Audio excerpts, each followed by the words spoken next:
we're talking about the clubs being too heavy, making you use your shoulders too much to bring the club down, instead of bringing it down with the arms at the same time as your shoulders turn. So you need to swing. It does help you swing slowly and pause at the top of the backswing.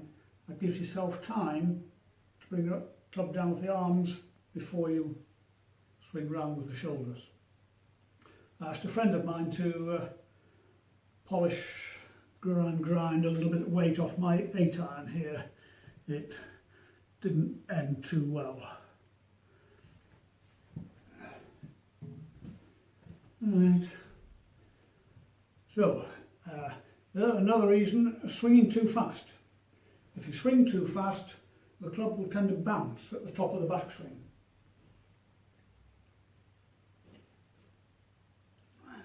Before you had time to do the correct movement with the arms, bringing the club down,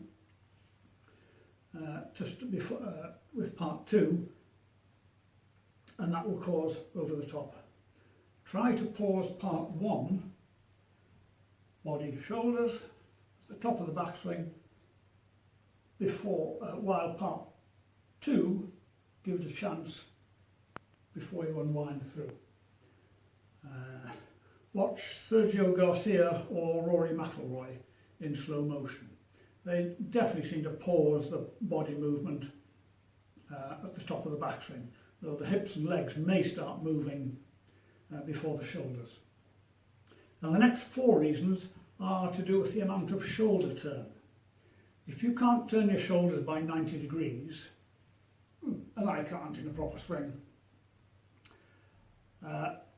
you need to start the downswing of the arms, part 2, earlier, before part 1. Otherwise it's impossible to get to left arm parallel, that'd be there, if you're not in that full 90-degree shoulder turn position. I struggle. If you can't get the shoulders right round, then you need to start the arms first on the downswing. It's very difficult, though. One good player who overcame a very limited shoulder turn to be very successful in the amateurs and senior pros, and that is Alan Doyle. Check his swing out.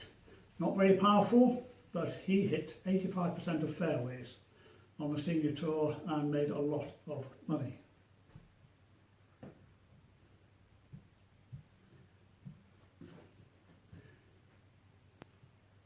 So the first of this group, about turn the shoulders, is just not turn the shoulders because of lack of flexibility in the spine or hips like me, or weakness in the right leg, also like me, over the top.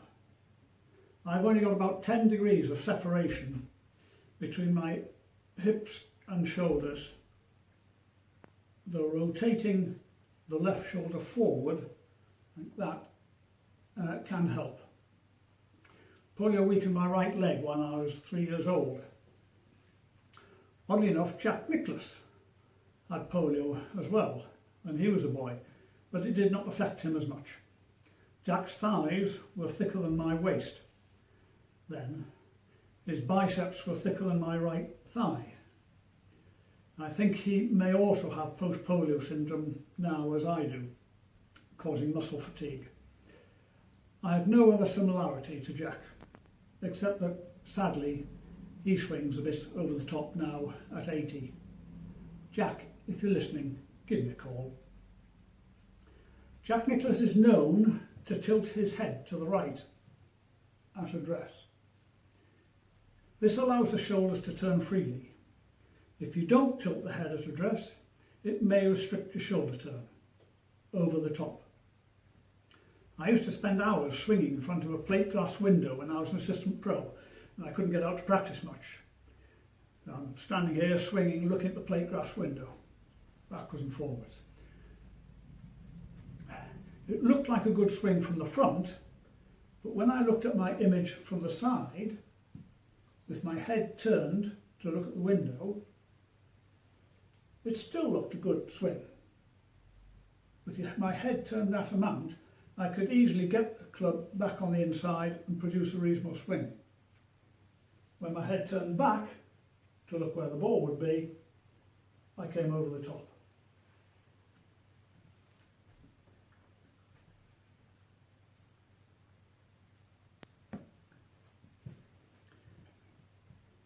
So it's more difficult when the head is looking straight at the ball. Most of the time I was doing this, I was perfecting my over the top swing. So tilt your head to the right slightly at address. If you tense your body, your knees or your shoulders, or if you tense your left arm to lock it straight, this will restrict your backswing. Keep the left arm straightish but relaxed. Don't worry about bending slightly on the backswing. If your left arm is too close to your chest, with the right arm collapsing back, particularly if you're a slim build, then this will have the effect of completing the backswing before your shoulders are fully turned over the top. Inevitable. You must keep the left arm away from the chest at the top of the backswing.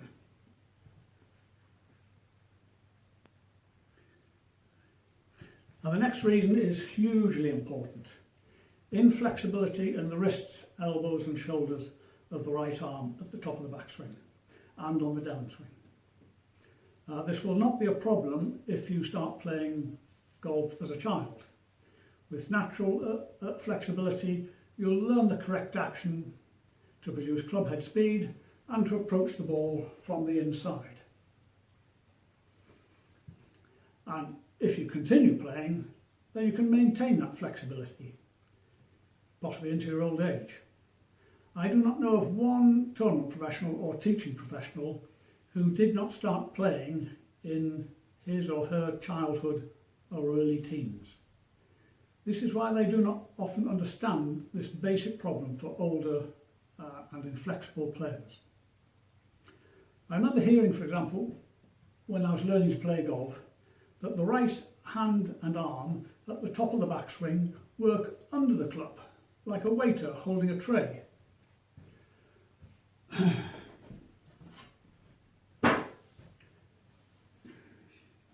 I can just manage this when I stand upright, although it hurts, pressing on my shoulder all the way through here. But when I bend forward to my top of the backswing position,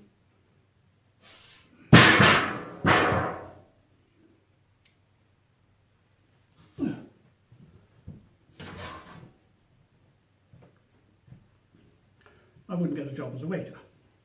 So with a normal grip and a full swing, my right hand and arm tend to push the club forwards at the top. There. It's uncomfortable for me to push it back here, so my hands tend to push forward here, and my wrist tends to do that. That is extremely painful. I'll stop doing that. If I force my right hand back at the top of the backswing, a full normal swing with a standard grip is near impossible unless the elbow flies high, like Fred Couples. But then on the downswing, another guide is at the position of club horizontal.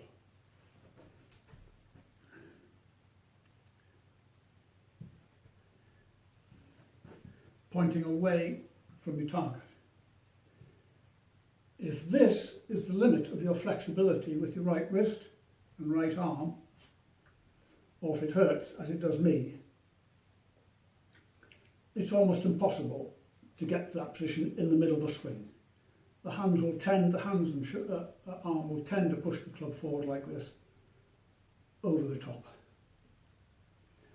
I recommend a very relaxed right hand grip if you're particularly inflexible like me, just gripping the club with the fingers of the right hand. So the right hand is in a good position, but it's just very loose so that the hand can come away from the club slightly there and here. If I try to grip it, that pushes the club forward over the top. Next reason is similar. If the right hand grip is too strong and gripping too tight, so the right hand is underneath the club, that will be a strong grip, and if it's gripping tight, this happens.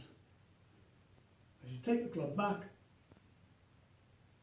with gripping tight, it stops the club from getting back in the right position, stops the hands from hinging, and will inevitably produce an over-the-top action. Right hand too tight, over the top.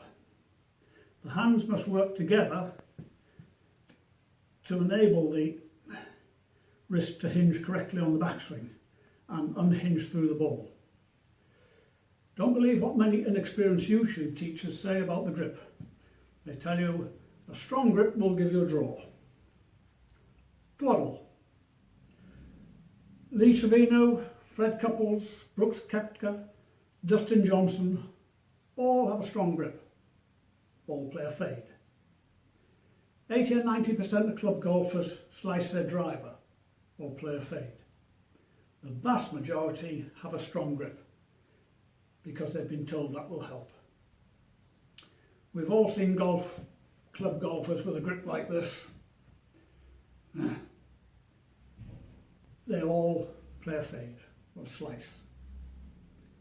I recommend a slightly strong left-hand grip, but 2.5 to 3 knuckles on the left hand visible to most players. This helps to keep the shoulders square at address. A weak left-hand grip will tend to open the shoulders slightly. So strongish to slightly strong left-hand grip. Right hand opposite the left hand and gripping loosely.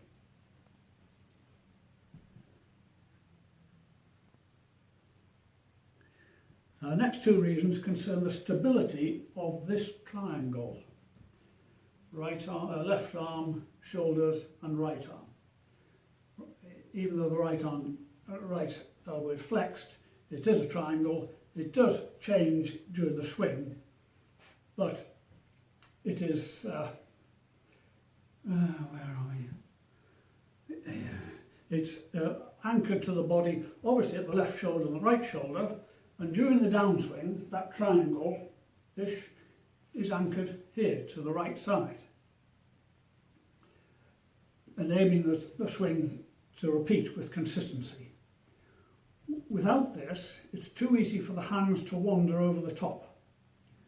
Also, this pulling down of the right elbow to the right side provides power and increases lag.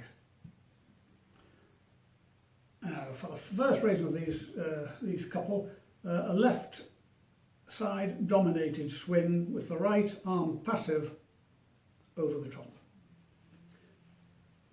The right elbow mustn't be allowed to float on the downswing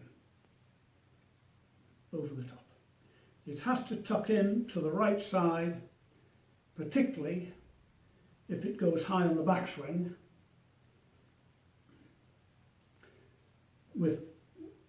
With better players, this action of letting the right elbow float around on the downswing will produce a pull hook. James, 4 left.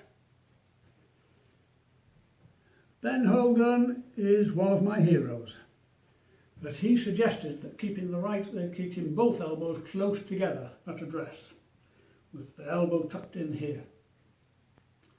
He didn't do this himself.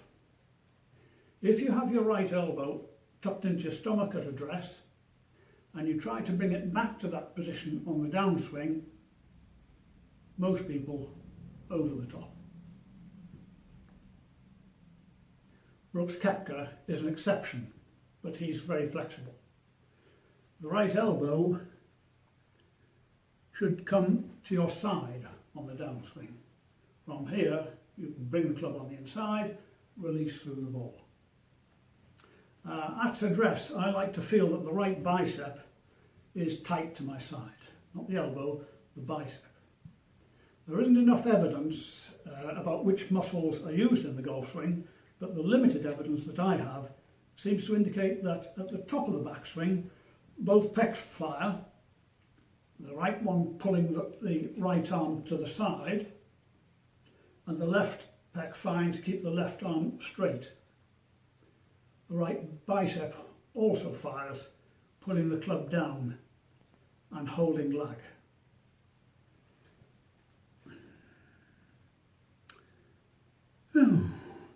Spine angle.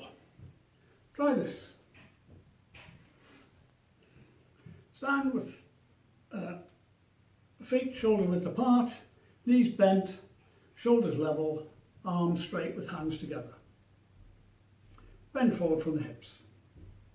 Swing gently backwards and forwards, rocking your shoulders. Notice that the hands swing in a gentle arc, which is along your target line. This way.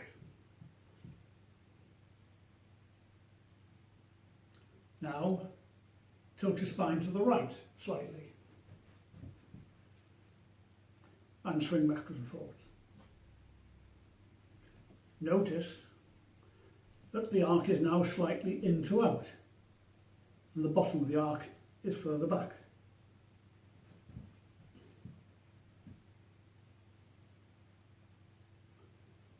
Now, tilt your spine to the left. Do the same thing again. Swing backwards and forwards.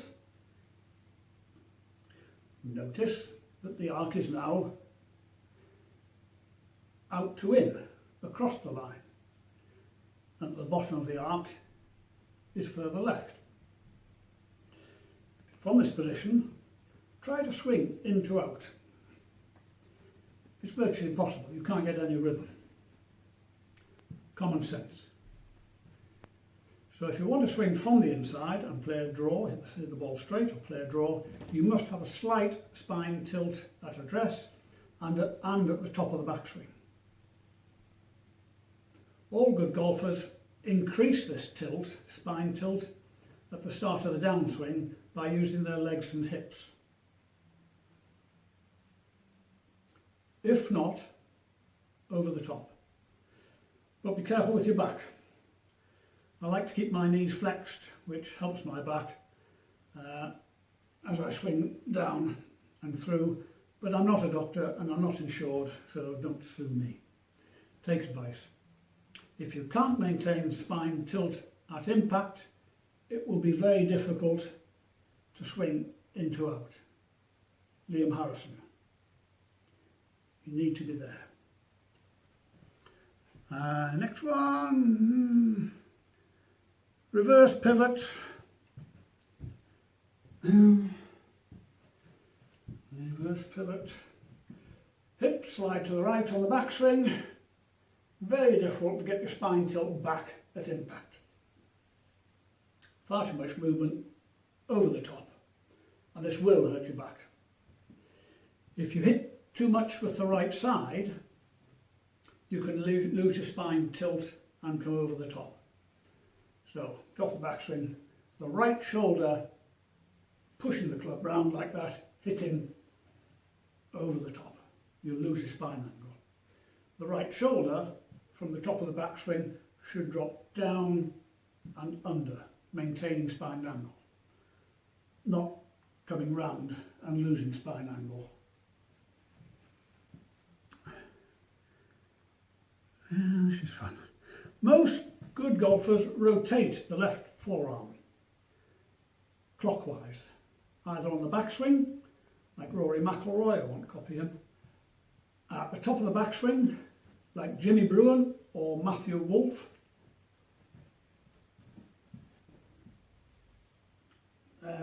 rotate the forearm, left forearm, and then you get in the right position.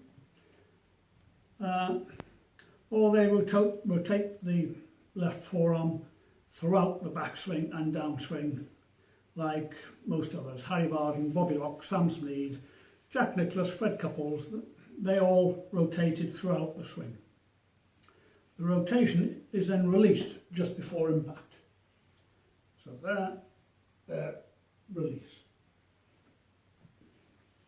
A few, like Dustin Johnson and John Rahm, don't rotate their forearms much, but produce the same laying off of the club at the top of the backswing